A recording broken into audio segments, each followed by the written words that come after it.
guys, my name is Lela Sophia. I am an artist and fine jewelry designer. If you like contemporary fine jewelry, if you like luxury handbags, all things interiors, and I have some fun videos for you. Today, one of my favorite topics, as per usual, I'm gonna go over some of my favorite picks of bags that I think are absolutely worth at least checking out on the pre-loved market before you go and invest in them full price. If you guys are new here, thank you so much for tuning in. I can't wait to see you in all of my future videos. Make sure that you like this video, subscribe to my channel, and follow me on Instagram at Lela Sophia Jewelry. I put out videos every Wednesday, Friday, and Sunday, and I can't wait to see you guys in the next one. The first bag, I'm shocked to see these prices, the Celine luggage bag, specifically the nano luggage, because the way in 2011 this bag had a complete chokehold on like the entirety of like the cool kids. I remember Kendall Jenner had like 3 and multiple colors. I was obsessed. I wanted one so badly. It's like one of the staple Phoebe Philo designs, and they still sell it in store today.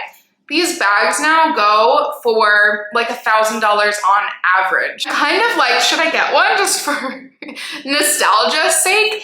The way I would have died to have this bag anywhere in those kind of early 2010s. It's just so cool. I highly recommend looking on the preload market because it's a very expensive bag in store.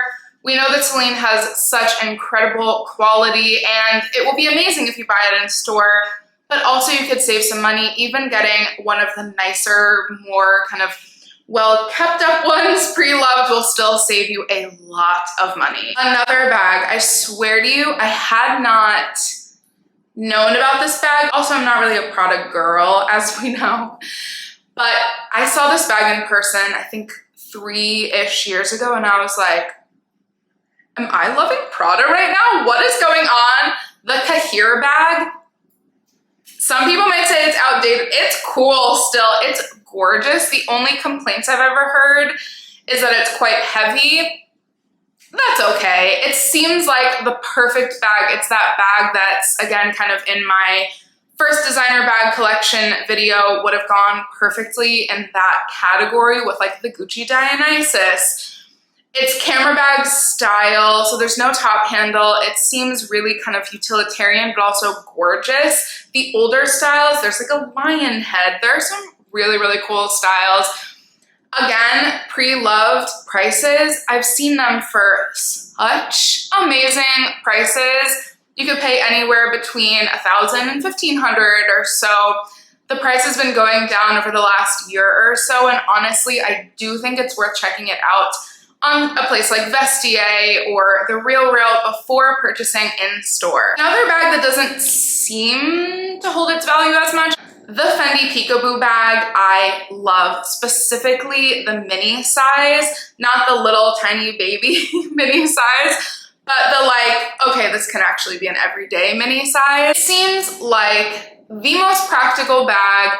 There's actual room in both the pockets. There's a really cool, secure closure. It's such a good bag. And I know people that own this, it's like their favorite bag and they'll never go back. They also, you know, don't hold their value as much. So I would definitely check out the pre-loved market before. There are 2 different styles. There's the original style with the stitching on the inside that is gonna run you less. And then there's a newer style that came out in the last only few years that has a stitching on the outside. It's kind of a different vibe. It doesn't give you that big of a difference, but if that's important to you, check out both, and then that way you have both options, but definitely worth looking at. And the variety is so adorable. They have some like really cute collabs. There's one with flowers on it that I've seen that I love. Oh, such a good bag option. For Bottega, this is one that I have personally benefited from highly. I went a little bit crazy last year because I just couldn't believe how amazing these prices are. The pouch bag, when I tell you I got all of my pouches, the most expensive one was the regular pouch actually. I paid $1,400 for that. And I'm not joking, I paid $700 for my shoulder pouch. I know, hats off to me. But genuinely, there are these amazing deals. The Bottega pouch bag has not been holding its value. And even when the chain pouch went off of the Bottega website, it really only raised a little bit. I got mine right before that happened and I paid $1,000. These bags are worth thousands of dollars. It's such a good price. And again, if you're looking, there's more variety. The Bottega leather wears so well. So I really, truly wouldn't be worried about even seeing that much wear on a pre-loved one. Surprisingly, the next one from Bottega is the Cassette and even the Arco tote. I don't know, I was surprised by this one quite a bit because genuinely these ones are reselling for quite low compared to the retail price. And again, with all of these, I tried to pick pieces that I know if anybody's conscious of making sure that a pre-loved bag won't have too much wear or feel too kind of worn in. These bags, the houses, the leather, the quality, truly, it's like you're receiving a brand new bag. And then honestly, you won't be as afraid to scratch it a little bit or wear in the leather, especially a brand like Bottega, that leather, buttery and hardy. Now, everybody says this one in these kinds of videos, but the Lady Dior is an interesting one because yes, it doesn't hold its value as much as it is in store. These bags are expensive. The Lady Dior's are pretty high up there. And you can definitely find deals on the pre-loved market, but again, this is a higher category. Of course, when we're talking this entire category, you know, the bags that are gonna either stay the same or even make you money really kind of are only like very exclusive collaborations, very exclusive, you know, drops that were really hard to get, or classic flaps, or most bags by Hermes, especially Birkins or Kelly's, but even the ones that are kind of trending, like the Lindy bag, is going for very high prices right now. So a bag like the Lady Dior, we're kind of getting a higher category because if you really want a nice one on the pre-loved market, it still is gonna cost you quite a bit. But in store, these bags are quite expensive. It's definitely worth checking out if that's like your go-to bag that you've been dreaming of. And for one that I actually see maybe changing in the future, Romina Rosemay, I will say it again, has really truly spearheaded this category, this brand on this platform. BVLGARI bags historically haven't held their value as much. I see that changing a little bit. So this is a brand that I would truly consider purchasing like now or soon. There have been some of these charts popping up. I think I'm gonna pop up a couple because I've seen a few different versions. And maybe surprisingly, maybe not surprisingly, BVLGARI bags have been in like the almost top or top tier, depending on the graph that you're looking at.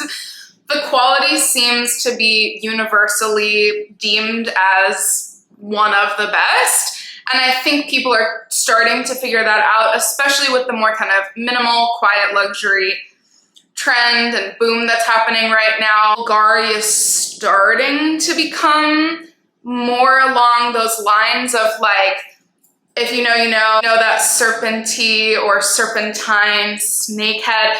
All other aspects of the bag are pretty low key, and I think they're very worth investing in. I might be looking at one or two myself. Surprisingly, the Loewe flamenco bags also don't as much hold their value. I was expecting the flamenco bags to kind of go up in value a little bit more with Loewe's huge boom right now, but for the moment, capitalize off of them being not super crazy. Something like the puzzle bag is of course less on the pre-loved market still. It probably will always be, but that bag is trading for pretty high compared to the retail price. The flamenco bag hasn't quite caught up. It's one that I really love, and I think especially with the quiet luxury trend, this bag is only gonna get bigger. One more for you guys, the Gucci Dionysus bag. I've actually said this before because I had this bag and it was a like, for a long time I was like, this is the best bag I've ever owned. It's amazing, it's secure, it feels really safe when you have it. Those chains are really hardy, the lock is really hardy yet easy to get into. It fits a good amount. I had the mini size, the small size may have even been a little bit better. Pack a little bit more in there. Even the like really cool collab fancy ones are now going so low on the pre-loved market. Absolutely worth checking out.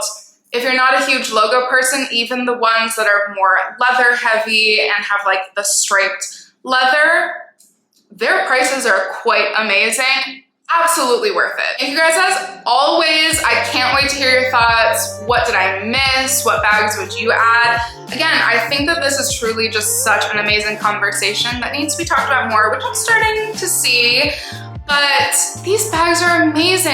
And for the most part, especially the brands that I've been talking about, their quality is like truly heritage level. You pass it down. And even if it needs a little repair, there are so many amazing services, as well as just looking to the brand to have them repaired. It's sustainable, it feels really good, and honestly, saving some money never hurt anybody. Cannot wait to see you guys in the next one. Thank you as always for watching. Make sure that you like this video, subscribe to my channel, and follow me on Instagram at Lela Sophia Jewelry. I'll see you guys in the next one.